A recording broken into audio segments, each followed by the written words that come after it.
Geachte aanwezigen, namens het Soeterbeeck Programma van harte welkom in de aula van de Radboud Universiteit.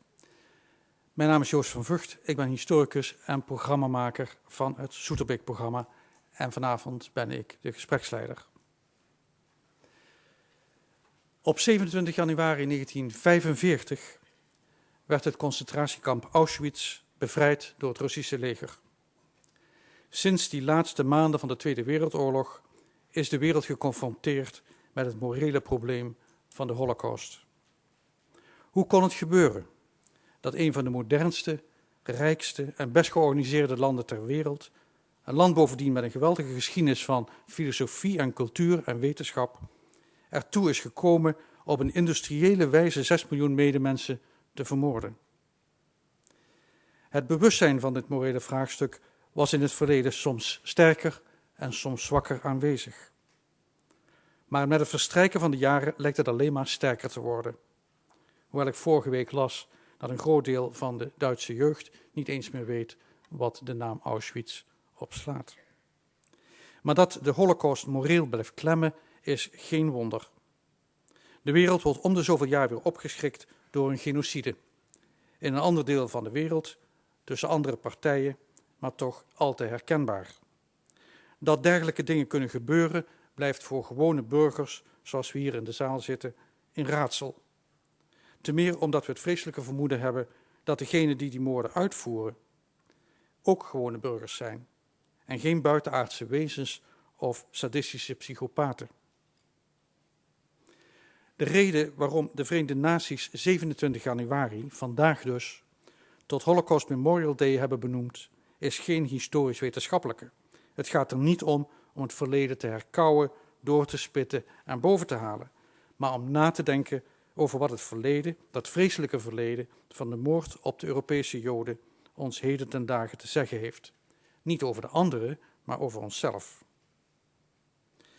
Het Soeterbeeck Programma is er trots op dat het de Pools-Britse socioloog Zygmunt Bauman bereid heeft gevonden om de jaarlijkse Holocaust Memorial Day lezing te verzorgen. Hij is een van de mensen die geprobeerd hebben zin en betekenis te geven aan het onbegrijpelijke van de Holocaust. Hij publiceerde in 1989 het boek Modernity and the Holocaust, waarin hij zijn fascinatie voor de moderne samenleving en zijn verbijstering over de Holocaust combineerde tot een duidelijke en originele visie op de genese en de plek van de Holocaust. De plek van de Holocaust niet in de Duitse geschiedenis, maar in de geschiedenis van de westerse samenleving, van onze eigen geschiedenis. Vorige week gaf filosoof Mark de Kezel op verzoek van het Soeterbeeck Programma een buitengewoon boeiend inleidend college over het denken van Bauman. Degenen van u die dat bijgewoond hebben, zullen veel herkennen in Baumans lezing van vanavond. Maar ook voor de anderen zal dit een boeiende en tot nadenken stemmende avond worden.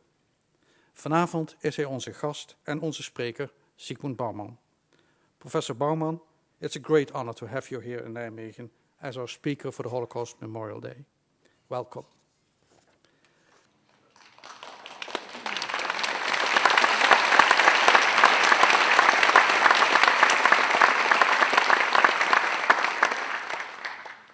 Let me briefly introduce him to you. Professor Bauman started his academic career as a professor of sociology in Poland. In 1968, he felt compelled to leave Poland due to an anti-Semitic campaign there. After a spell in Israel, he became professor of sociology at the University of Leeds in the UK. Since the 1980s, he has become famous for his publications on the subject of modernity. What are the characteristics of what we call modern society? Where will modernity lead us? It was in this light that he published Modernity and the Holocaust. Since his retirement in 1990, his productivity has been quite incredible. He has published a substantial book on various aspects of modernity virtually every year. He is no doubt one of the influential sociologists and social thinkers of our time. The format of this evening is very simple. Professor Bauman will deliver his lecture entitled What Was and Is It All About? or in Dutch, waar gaat het nu eigenlijk om de Holocaust? En waar gaat het nog steeds om bij genocides?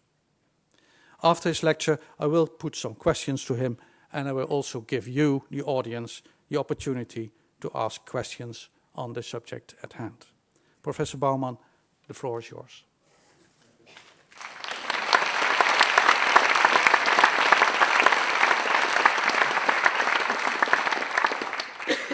Thank you very much, Professor Van Vugt. As you know probably from the title of the lecture, it is about lessons from the Holocaust. And lessons are not just acquiring knowledge, they differ. Lessons do not consist in acquiring new information which you didn't possess before, but lessons is about learning. But learning of what? Learning not necessarily about new facts which happened somewhere at some time, like the Holocaust, which happened atrocity, unprecedented atrocity which happened more than half a century ago, but learning from this event, not about this event, but from this event. And learning for ourselves. The process of learning lessons from reality consists in changing oneself, us. That is the purpose of it. I am not a student of the Holocaust. I wrote a book, as Professor Van Vugt mentioned, which is called Modernity and the Holocaust, but the real topic of the book, of my study, was not Holocaust, but modernity. Whatever I knew about the Holocaust, I didn't add any new knowledge to our realization what was the process of the Holocaust about. Whatever I knew about it, I learned from the works of historians who describe in very great detail the atrocity from the beginning to the end. But I was interested in Holocaust not as a picture on the wall, among other pictures. They hung side by side, each one tells a different story, and each one is enclosed in its frame and doesn't interfere with the hanging next. But I treated Holocaust as a window through which we can look at our way of life. How do we live? And find something which otherwise would be invisible. Now, what is this something? What Holocaust teaches us about the kind of society in which we live? We are all modern people here. There is not a single exception, as I can see. And we are all members of the civilization called modernity, modern times, modern era. And what is there which made the phenomenon like Holocaust possible? I don't mean necessary. I don't mean that modernity is a Holocaust ongoing. What I mean is, what metaphor to use. Our ancestors, our grandfathers and great-grandfathers invented railways, invented the steam engine and railway, built the railway system. Willy-nilly, without knowing it, they also, by the way, created railway disasters, railway catastrophes. The same applies to us building motorways. Inventing motorways, we also invent car crashes and pedestrian killed under the car. So there is a potential, creating modern society. Our ancestors created also a potential of events like Holocaust. What is it? Theodor Adorno, in passing, mentioned somewhere that the beginning of modern spirit could be found in the aftermath of Lisbon disaster of 1755. What was this disaster? I must mention to you that at that time Lisbon was one of the most powerful, most influential economic, political and cultural centers of Europe. So Lisbon disaster must have made tremendous impression on all European intellectuals of the time. Disaster in Lisbon started from earthquake, followed by a fire which destroyed whatever remains after earthquake. And the third phase of the same disaster, what was we would call, then the name was not known, a tsunami, namely waves of sea just annihilating, washing out everything which was left by earthquake and fire.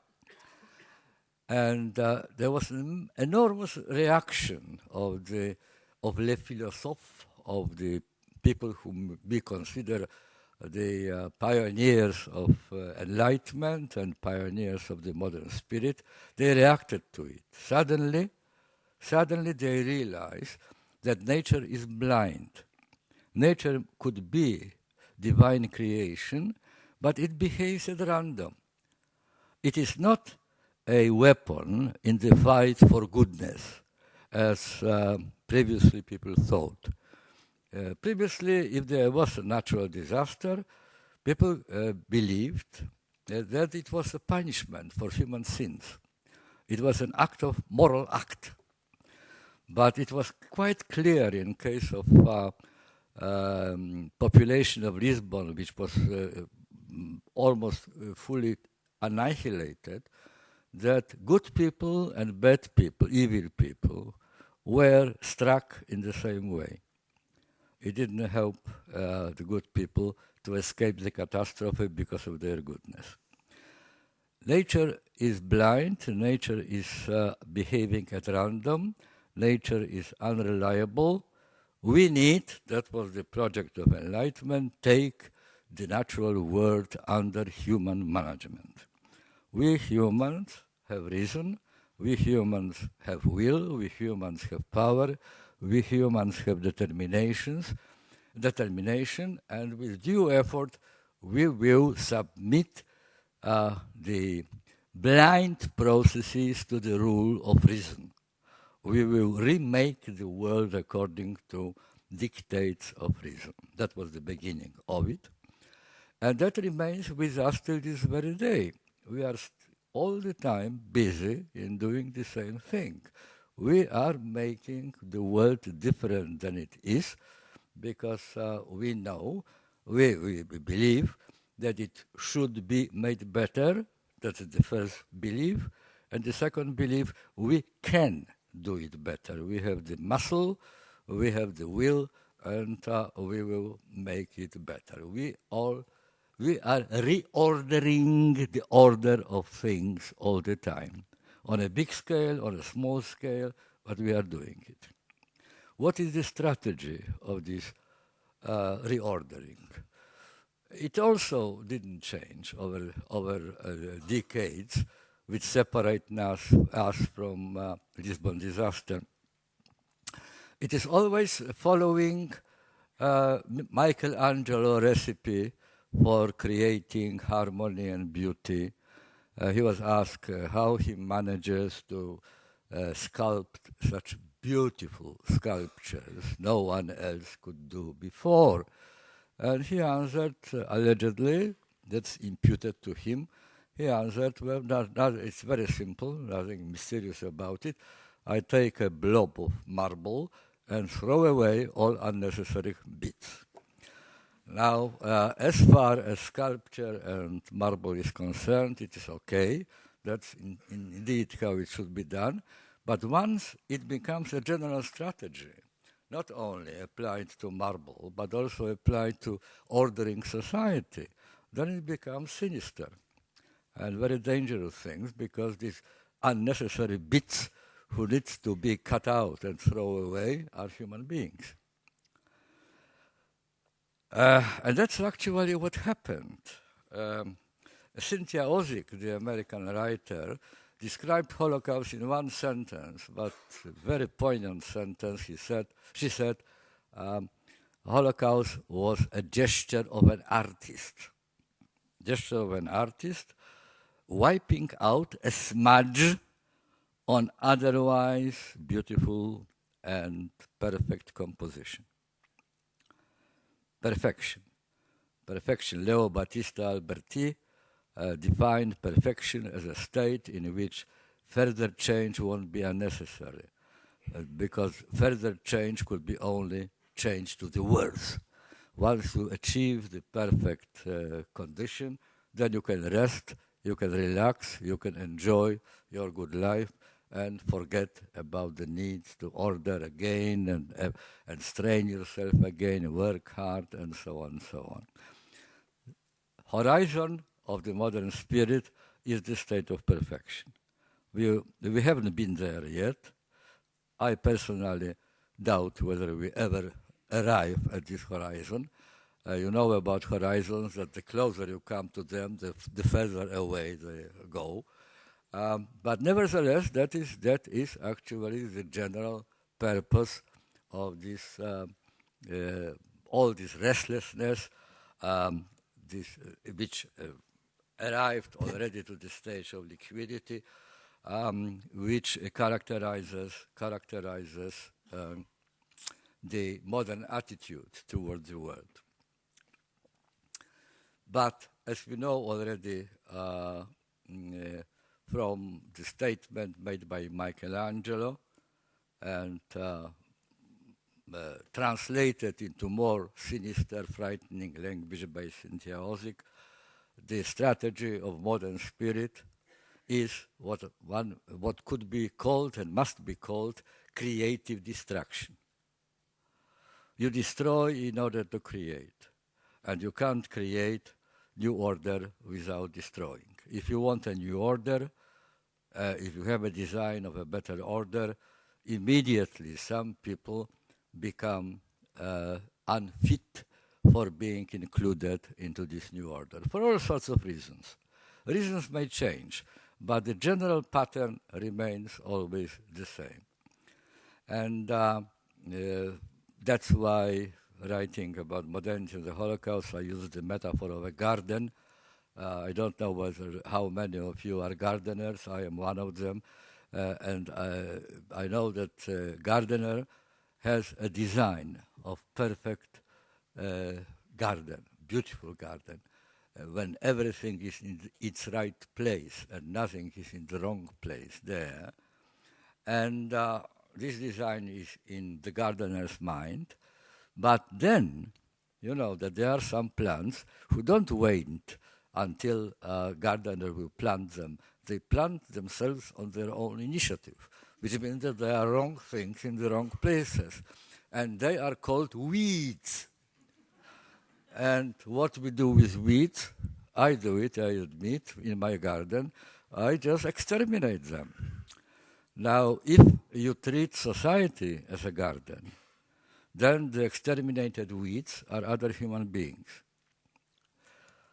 One would say that Holocaust was, to use the contemporary language invented recently by military in the war of Iraq, collateral damages to this pursuit of perfect order. Jews were the element who were weeds. They were uninvited. They were permanent wanderers. They were never settled. They were unreliable for this reason. They were non-race among a world divide orderly, more or less orderly into races, and therefore they had to be eliminated. Hannah Arendt made this connection. It is not my invention. I am not so brilliant to make it. I am just quoting from Hannah Arendt. She said that Nazis belief in human omnipotence, in human ability to make world not only different, but better, more perfect than it was. That belief in human omnipotence, which is common to all modern people, induced the Nazis to experiment which human imagination has already played with, since the beginning of modernity played with, but human practice has never before undertaken. So one could say that Holocaust was the ambition, exaggerated ambition perhaps, of modernity pushed to their extreme, to their inhuman extreme. And the Jews were collateral casualties of that ambition. I recommend to you a wonderful, very profound study, one of the best which I happen to have occasion to read, composed about the Holocaust. It is by two German authors, Ghraib and Susan Heim. It's called Vordenken der Vernichtung. And it is about the Holocaust being just one little part of a very comprehensive, a tremendously ambitious plan which the Nazis had. Ghraib and Susan Heim insist that in the Nazi policies aimed at redrawing the political, ethnic, and social map of Europe, the policy of modernization and the policy of destruction were intimately connected. The Nazi rulers were determined to enforce on Europe, after its military conquest, new political, economic, and social structure. Neglecting, ignoring virtually everything which was just the given reality. Being just there was not an argument when juxtaposed with the perfect design of the future ideal society. Ghraib and Susan Heim write about SS commanders, state servants, scientists, engineers, managers, who felt all alike dazed and stunned by the grandiosity of the newly conquered and planned to be conquered territories. Virtual infinity of their potential prospects and enormity of tasks which their proper utilization posited.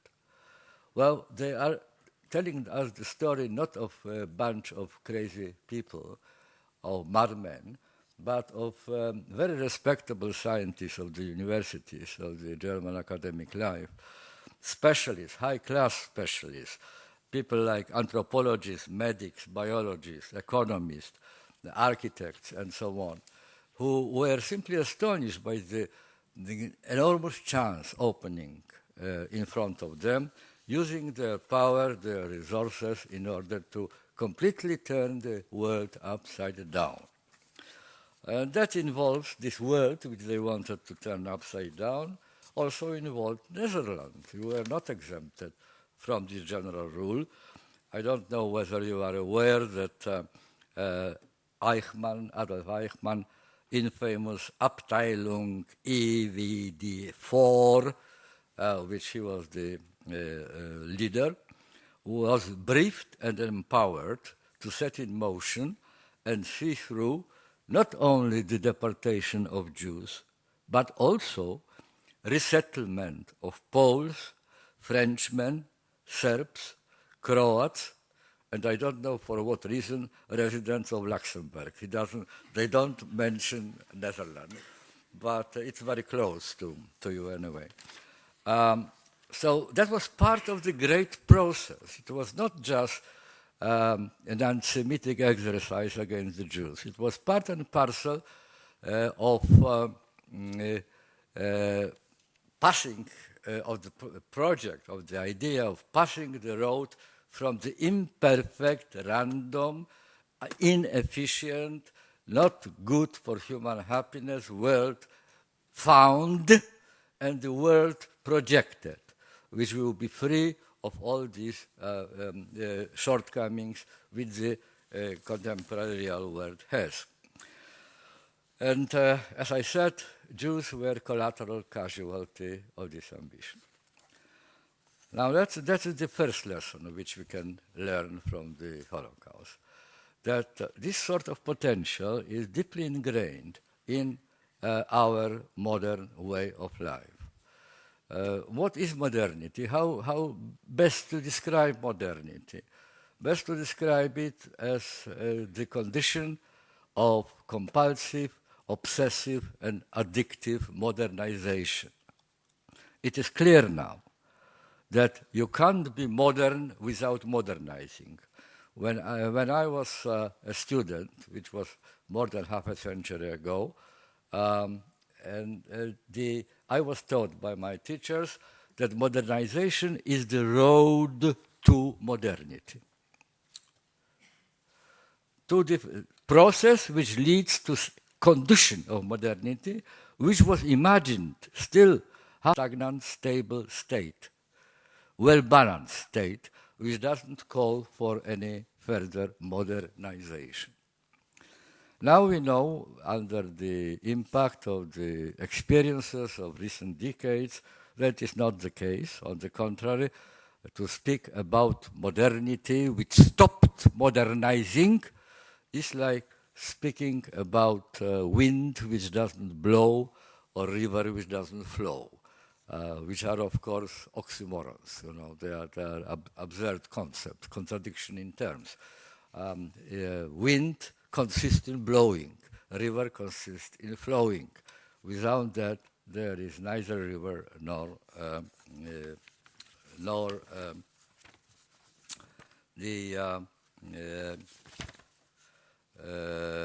wind. Therefore, it is very much like with the railway system and with the motorway system.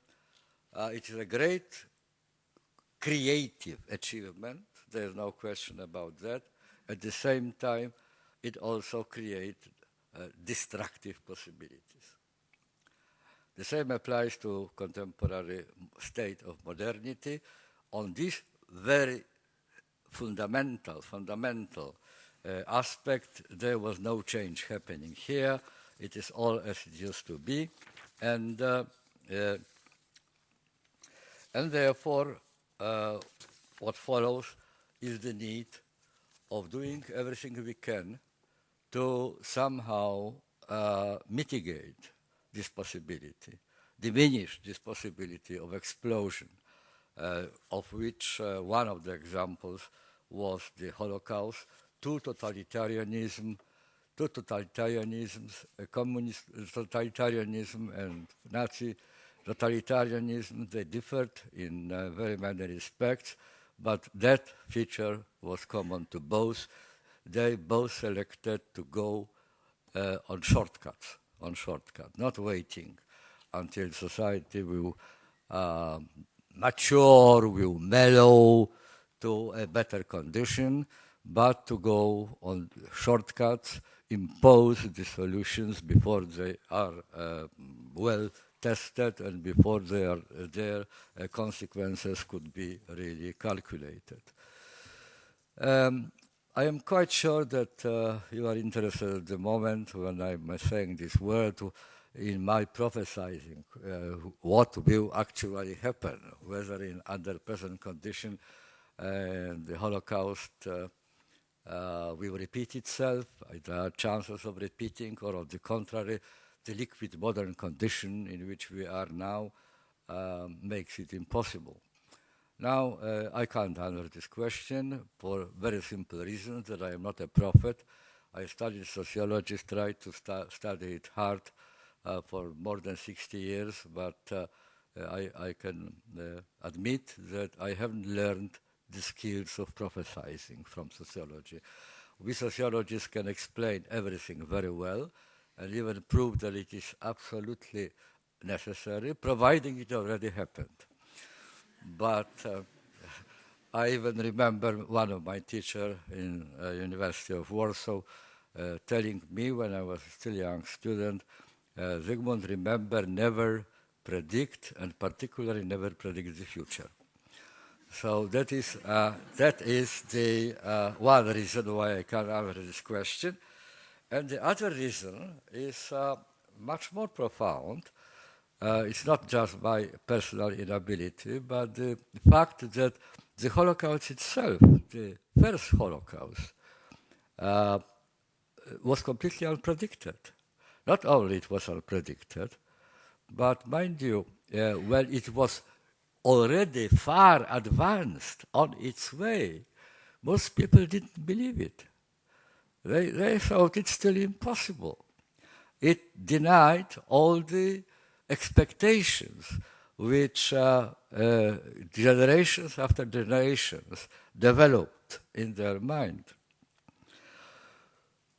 More than that, I would say that all the important, really important, very consequential, very seminal upheavals in history of 20th century world and 21st century already came unpredicted.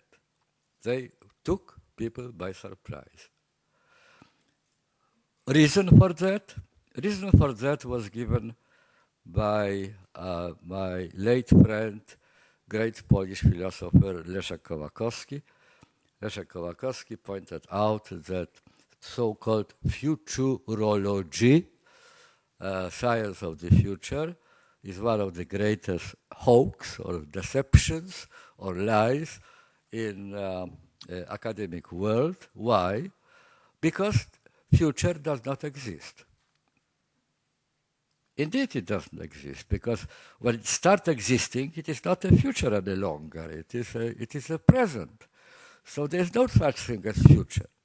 And you can't have a science of nothing. That's a very profound reason, and therefore I grew to be very suspicious about people who say that they know what the future will bring, that they can predict. For example, the credit crisis, no one predicted it. Quite a recent example. No one predicted the collapse of communism in the way it happened. On the contrary, all academic theories at that time pointed in very different direction, in the direction of convergence or mutual destruction. So if you want to know what will actually happen, you should go not to academics, but you should go to fortune tellers. They at least for little money, will give you an answer. The problem is, therefore, to be aware of the potential which is here in our modern way of life, in the strategy of creative destruction, in this impulsion of compulsive, addictive, obsessive reordering of the world. It is a necessary attitude. That's the trouble. Without it, any improvement would be probably unthinkable. Nevertheless, it contains also its ambushes, its dangers, inner dangers. And these two things cannot be separated from each other. Therefore, the lesson is simply to be vigilant and to be aware that unconstrained, unconfined by other considerations, like considerations of human values, of morality, of responsibility for the other.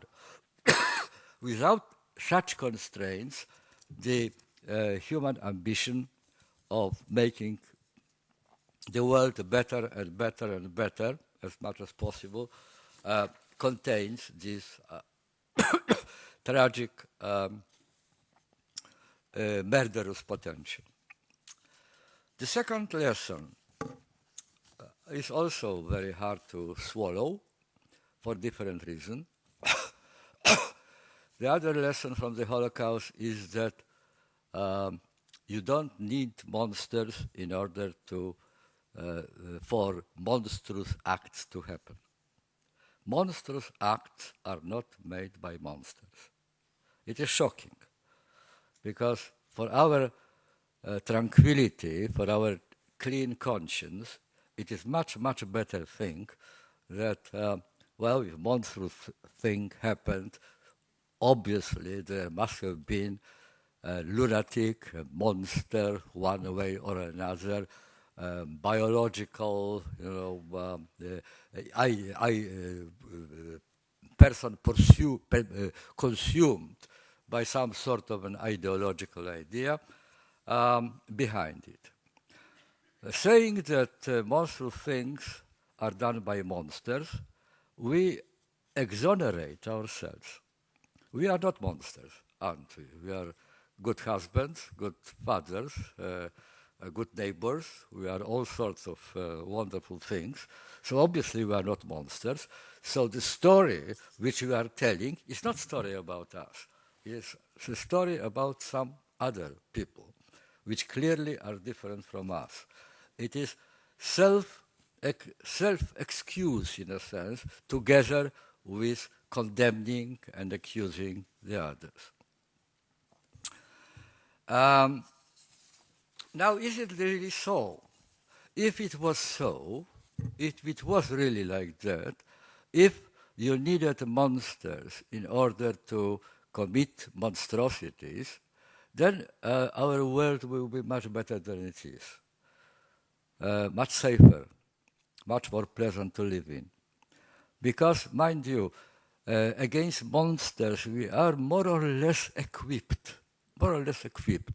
We have psychiatrists, we have prisons, we have police, we have all sorts of means to spot monstrosity, some sort of sociopathy or psychopathy in some people, put them in the right kind of confinement, keep them away from the rest of society, and therefore we all feel safer.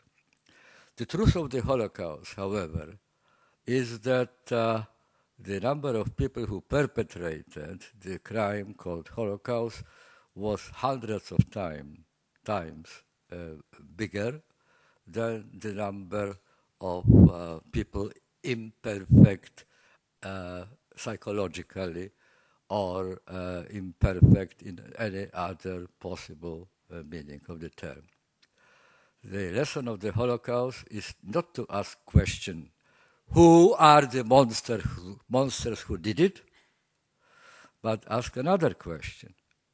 How come that ordinary people, and I make it even more difficult for you because I was saying ordinary people like me, like us, that ordinary people under certain circumstances could participate in committing this crime? That is the big question. That's the big question. From the bottom till the very top.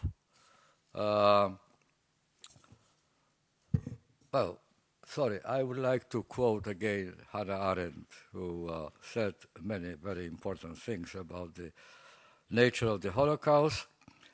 She said that the true genius among the Nazi seducers was Himmler, who, neither descending from the boheme as Goebbels did, nor being a sexual pervert as Streicher, adventurer as Göring, fanatic as Hitler, or madman as Rosenberg, Himmler was alone who organized the masses into a system of total domination. Why? Well, thanks to his correct assumption that in their decisive majority, men are not vampires and sadists, but job holders and family providers. And that included also, ladies and gentlemen, the leader of that all, namely Eichmann. Hannah Arendt was astonished in her report from Eichmann trial in Jerusalem mostly by that the trouble with Eichmann was precisely that so many were like him, and that the many were neither perverted nor sadistics, that they were and still are terribly and terrifyingly normal. From the viewpoint of our legal institutions and our moral standards of judgment, this normality was much more terrifying than all the atrocities put together. And I signed the statement with both my hands. Hannah Arendt found in Jerusalem during the process, Israeli court hired the best psychologists and psychiatrists available in the world to put Eichmann to the test, whether he is a normal person. And what was the result? Half a dozen famous psychiatrists had certified him as normal. More normal, at any rate, than I am after examining him, one of them was said to have exclaimed, while another had found that his whole psychological outlook, his attitude towards wife and children, mother and father, brothers, sisters, and friends was not only normal, but most desirable. History repeats itself. You probably heard about Abu Ghraib Scandal in Iraq, where a group of American very nice, very pleasant boys and girls invented enormous, competed with each other in inventing enormous means of torturing people who were given into their care. And the great psychologist Philip Zimbardo was given free access to all these perpetrators, later accused and brought to the court in order to study what was wrong with their psyche. He did find nothing at all. What he said about Chip Frederick in the latest book which reports his study, the book is called Lucifer Effect, and I also recommend to your attention if you want to understand what we are talking about. The man who was accused, and rightly so, of being leader of the whole event, Chip Frederick, of him, Philip Zimbardo says, there is absolutely nothing in his record that I was able to uncover that would predict that Chip Frederick would engage in any form of abusive, sadistic behavior. On the contrary, there is much in his record to suggest that had he not been forced to work and live in such an abnormal situation, he might have been the military's all-American poster soldier on its recruitment ads. Now that is what makes situation difficult. That's what calls for vigilance. Not that the monsters are doing monstrous things, because it is a truth known for millennia and something which we more or less can cope with. But you see, that's the problem, that ordinary people, under certain circumstances, may willingly participate in perpetrating awful things. I took 3 research documents, one by Philip Zimbardo, another by Stanley Milgram, and the third by Christopher Browning, and tried to find a common finding among 3 very different from one another studies of group of people who were suddenly put in a situation which was different from their daily life, in different environment, and how they reacted to the command of being cruel. Philip Zimbardo made the experiment with students of one Ivy League leading universities, very good students with highest possible marks on their diplomas, and picked them up at random without applying any kind of criteria, special criteria, divided them also in random, by random, into two different groups, and tell one group, you will be prisoners, and the other group, you will be the guardians of these prisoners. The experiment was planned for 7 days. On the third day, it had to be terminated before time because Zimbardo was frightened by what he saw. He didn't expect it. The brilliant students, highly educated, well brought up probably, students, told to be guardsmen of prisoners, again, competed with each other, trying to outdo each other in ingenuousness of the humiliation and torture they applied to the prisoners. And Zimbardo was simply afraid that he will be not only expelled from university, but who knows, perhaps he will stand trial, bringing to such a moral and corporeal destruction of people under his care. Well, he came to the conclusion that evil committed by ordinary people is the norm, not an exception. The second experiment was done by Stanley Milgram in another Ivy League university, Yale University.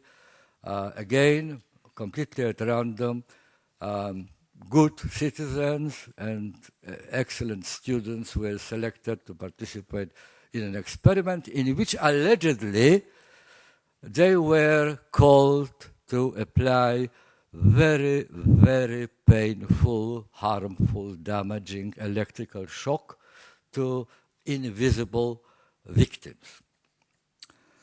Because they were commanded that by a scientist in white coat, very seriously looking gentleman, they went along with him. And contrary to every expectation, 80%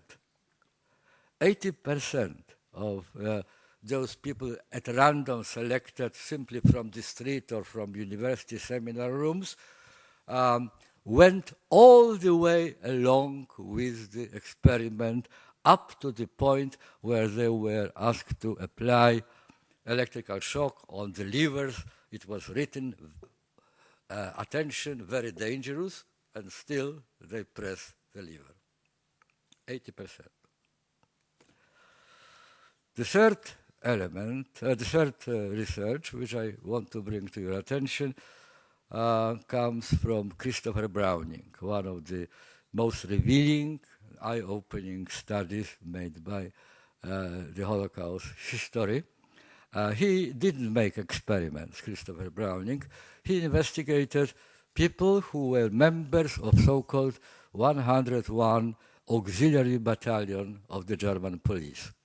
They were people just called to the army from Hamburg, ordinary people, craftsmen, shopkeepers, officials, bookkeepers, all sorts of people, ordinary people, probably very decent citizens of Hamburg. And because they were imperfect corporeally, they couldn't be sent to the front line. Instead, they were sent to the auxiliary police battalion. To help in what? To help in destruction of Jews around Lublin. And what Christopher Browning investigated is how many of them refused to do so, if any, how many of them enjoyed it and enthused in the job and saw it as a wonderful occasion to prove their own ego, and how many neither one or the other. Now, I put together the findings, statistical findings of Zimbardo, Milgram, and Browning. Astonishing thing which I found is the statistical distribution of the three elements is identical. In all three researchers, we have the same picture. There is a small group of people who simply don't like the job which they were told to do. They either refuse openly, not always it is convenient and safe to do so, so they invent all sorts of excuses, or make themselves absent for a day or whatever, but keep themselves away from this atrocity which is going on, into which they were invited to participate. On the other pole, there is also a small group of people who actually enjoy the job, who want more of it. They are sadists, probably. They are really monsters. People who waited for this permission to be cruel. Well, both sides together, if you count them, constitute no more than 20% of the population, randomly selected population. 80% are people who do not feel strongly about any of them. They are, if you remember, Etienne de la Boétie, the figure known by his alleged friend, he made him famous by composing a book called Voluntary Servitude, already in 16th century, Voluntary Servitude. And he said that prophetically, in a sense, because it came true in later experience quite clearly and beyond reasonable doubt, that most people enjoy being responsibility which comes together with power taken away from their shoulders. They prevent voluntary servitude. They want to, they feel, sorry? Etienne, sorry? Sorry, I am hard of hearing.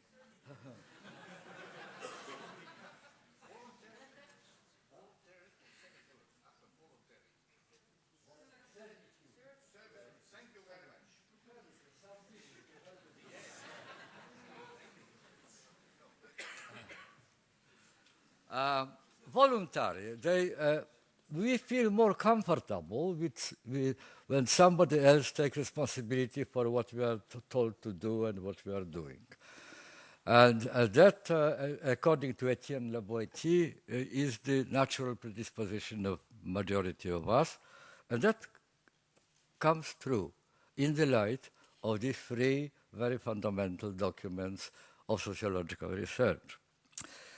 The shape, if you imagine the graph of this distribution, it has the shape of a bell, and that's why it is known under the name of Gauss, G-A-U-S-S, bell, or Gauss function. And it is taken by mathematicians as the typical, prototypical even distribution of all of events, of any group of events, if there is an interference of a number of different factors in producing this sort of result. Well, that's the second lesson of the Holocaust, which, to put it in the nutshell, encourages us to be vigilant, not towards monsters, not only towards monsters around us, but towards ourselves. Because these were ordinary people. These were people who were put in extraordinary circumstances. But being put there, they were prepared to go far away from alleged, ostensible rules which guided their life daily. Well, these two lessons I wanted to put to your attention, and the question is whether we will be able to learn them and whether we will draw the right kind of conclusion. Winfried Georg Sebald published in 1999 another book which I would like to recommend to you, Luftkrieg und Literatur. He studied the course of the air war during the Second World War on both sides of the front line. This book has been also translated into English under the title On the Natural History of Destruction. And Winfried Georg Sebald gives us a meta-lesson of which has to be met, understood, assimilated, possessed, if any other lessons are to be absorbed, ingested, and become part of our personality. Because what he said was the following, that the experience of the last war, including the Holocaust, but not only the Holocaust, including also the cases like Hiroshima and Nagasaki, including the case of the British bombardment of German cities long after Germany was already on its knees. Now he draws the following conclusion. We are unable to learn from the misfortunes we bring on ourselves. And we are incorrigible and will continue along the beaten tracks that bear some slight only relations to the old road network. It's a very pessimistic kind of lesson. He doesn't speak that we haven't learned. He speaks we are unable to learn. We are incorrigible. That's already engaging in prophesizing. I am not in business of promoting this tragic idea of the nature of humanity. On the contrary, I think that we can afford awarding humanity the allowances and hope that it is able to get rid of this or that of its misdemeanors. But bent as we all are by natural training on seeking and finding the shortest way to the aims we pursue and believe to be worth pursuing, misfortunes, and particularly misfortunes suffered by other people, not us, do not seem to us very often an excessively high price to pay for shortening the way, cutting the costs, and magnifying the effects.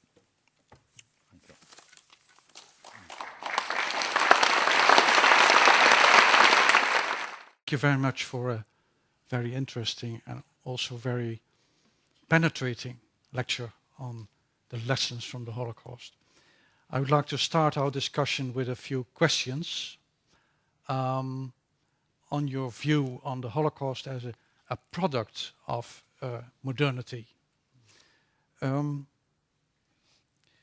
your lecture, you describe Nazi rule as an attempt, a ruthless attempt, to create a new modern world order. But in its way, it's also a kind of idealism. It was a kind of a utopia, even a utopia gone mad. Does that mean that we should be wary of all utopias in our modern times? Well, to start with, I would like to remind you that Hitler spoke about 1,000-year Reich, right? And that shows that he was very modern man, because what I try to explain, was that at that time, for modern mind, the effort of modernization was believed to be to bring to the state of perfection. And state of perfection, 1,000 years you can relax doing nothing, really, because you already done it. That was the substance of utopian thinking. All utopias, if you read them now, we are astonished, really, because all utopias were unanimous on one topic, that the perfect order they described, normally it was a city order, city organized in very meticulous detail, in every smallest aspect, like the size of the rooms which people occupy, the number of beds there, the shape of the streets in the city, the allocation of different kinds of people to different parts of the city and distances between them, everything was described. Now, what was common there is that world which they described didn't know the idea of change. It was not changing. It was so good that there were no forces which actually pushed it towards a change. They were dreams of the end of hard work. Lassalle also raised it. He was one of the disciples of Karl Marx, as you know, and he said that socialism in Austria is mostly not about hard work, but about leisure. When we finally read Socialist Society, then the people will have a right to do nothing.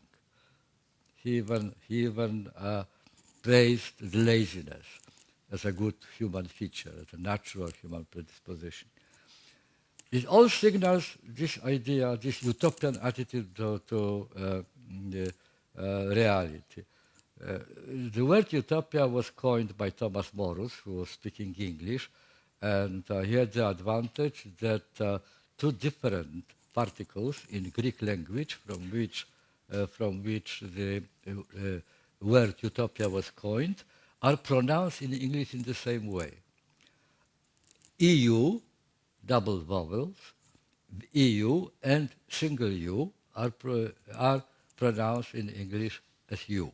Utopia means therefore two different things. EU, that suggests perfect society, good society. EU is a prefix to descriptions which are positive, which are praiseworthy. U, one U only, however, signals something which doesn't exist. So it is at the same time perfect society and society which doesn't exist. How to make it existent, that is not the matter of utopia. Utopias were silent about the road leading to perfect society. They produced only the final effects, the image of the final effects, but these cities, utopian cities, were always found by chance, by a traveler who suddenly lost his way and found himself in a utopian place. All utopias were about society. Utopia meant perfect society. Some people say that we are living at the age of end of utopias, that utopias are not any longer in fashion. I disagree. We are as utopian as our ancestors were. There's no question about that. We are all dreaming about better conditions than they are. We all are putting the should, the ought, before the is, give it advantage. But the nature of utopia has changed. It is no longer utopia about a good society.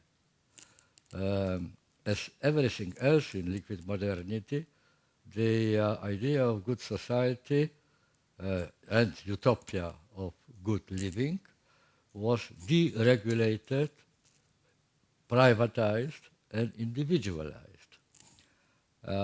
Namely, utopian thinking today is thinking about cutting for myself a more comfortable niche in a very uncomfortable world. We don't dream any longer, partly under the impact of the two totalitarianism. We are afraid of thinking in terms of a perfect society under one rule and unchangeable and so on. The long term is not very much in fashion today. On the contrary, we are rather afraid of planning things in the long run because the conditions will change beyond the recognition, and then we will be left with our old-fashioned, outdated expectations and habits, which would be a very unpleasant situation. Is that a lesson we have learned from the disasters of communism and Nazism? Among other things, but they, both totalitarians were convinced that they know what kind of arrangement of human affairs is the best. And this conviction that they knew made them completely immune to all other opinions. You know, they knew in advance other opinions are false, mistaken, or treacherous, or dangerous. So we know in advance, and therefore we can, with clear conscience, we can overwhelm, push aside, and ignore completely the other views on this topic. But today, this utopian thinking is simply, it's very much like, I don't wonder whether you remember the situation when both imperialisms, American and Soviet, were armed to the teeth with nuclear weapons and expected nuclear war at any time. At that time, people were advised to build themselves family shelters against. No one dreamt about the possibility of avoiding the danger of nuclear war, so it was left to the individuals to provide for themselves a relatively safe place in this essentially unsafe world. Very much the same is with utopian thinking today. We lost hope, or at least very, very many people lost hope, and the politicians don't dare any longer speak about it. We lost hope or don't dare speak about perfect society. I don't have a definition of good society. I don't know whether you have, but I don't think that it's very safe to advance such a definition before it actually happened. Is that the reason why modern governments, as we know them here in Europe, they're also working on perfecting society, but they do that in a benevolent and non-violent way? Is that because they no longer have a utopia, no longer have a vision of any perfect society which awaits us somewhere in the future? Yes, but remember that correspondents from most prestigious newspapers outside Germany, the Times, London Times, or the New York Times, or Figaro in France, were full of praise for the perfect order and absence of any kind of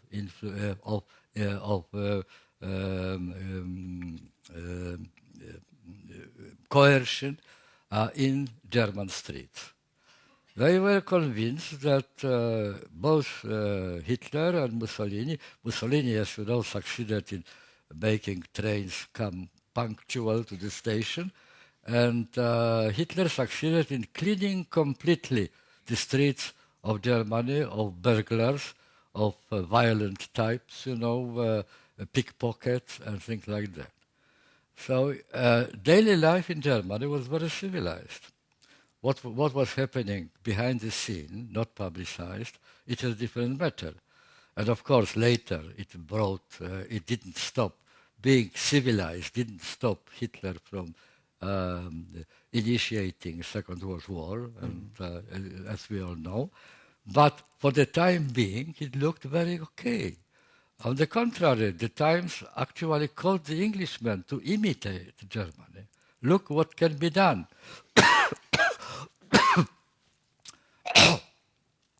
So I'm afraid that this impression may be misleading.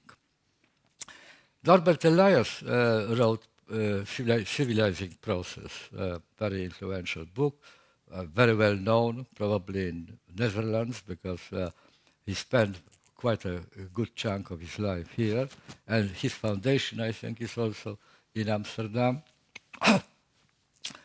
Now, he described the process of civilization as learning good manners. Not wipe your nose with your sleeve, not eat with your hands, don't spit on the floor.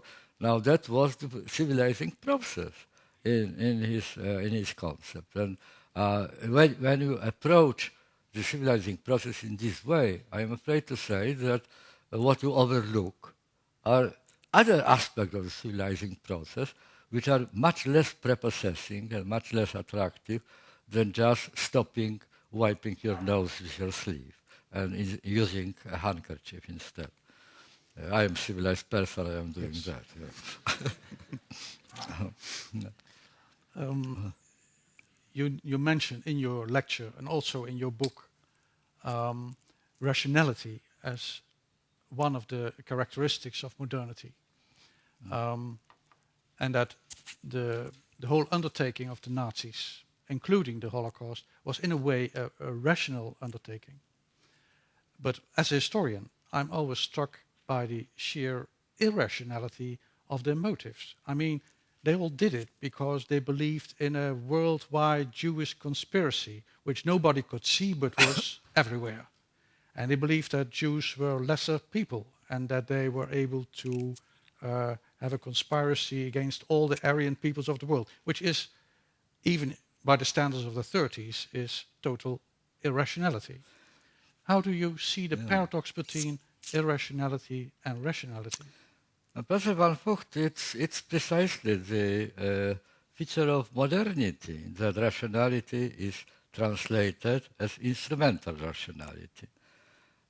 Max Weber beautifully and without leaving a room for doubt described the mechanism of instrumental rationality, or rather instrumentalized rationality. What he said is that when the ends are given, then the only thing which remains is to select the most efficient, the least costly, and the most productive means to achieve these goals. And then he said, goals are based on values which people accept. All values are irrational. Not just the motives of Nazis are irrational. All values are irrational. Can you prove why you should love beauty, for example? You can't. Can you prove why you should like justice? You can't. You either like it or you ignore it. That's your choice, and no amount of logical argument will prove the case one way or the other.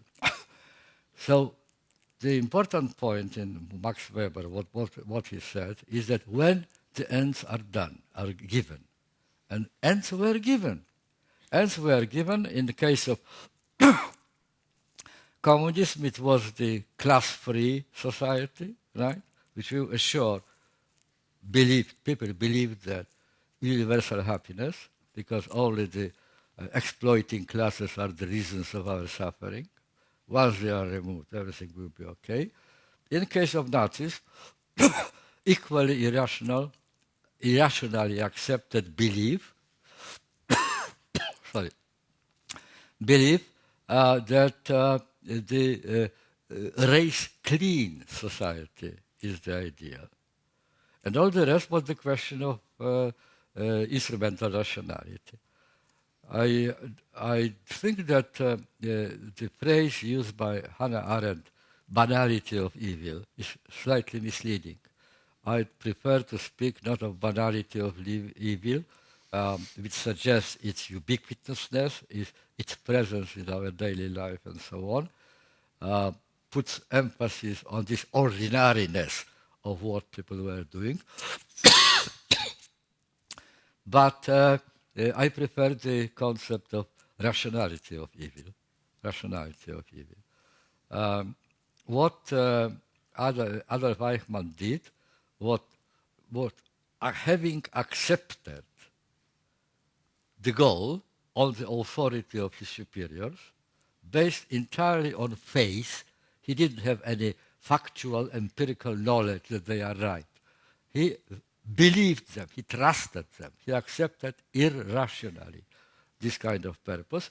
But having done that, all the rest which remained for him was to find the efficient ways of performing the task, which he did. Mind you, I am afraid if Hitler, of course it is fairy tale, but if Hitler won the war, who knows, perhaps he will be the chairman of the Department of Business Management in prestigious university, because what he was, what he did was an evidence of his managerial ability, really high managerial ability, high rationality, but I repeat, instrumental rationality. Okay, thank you very much.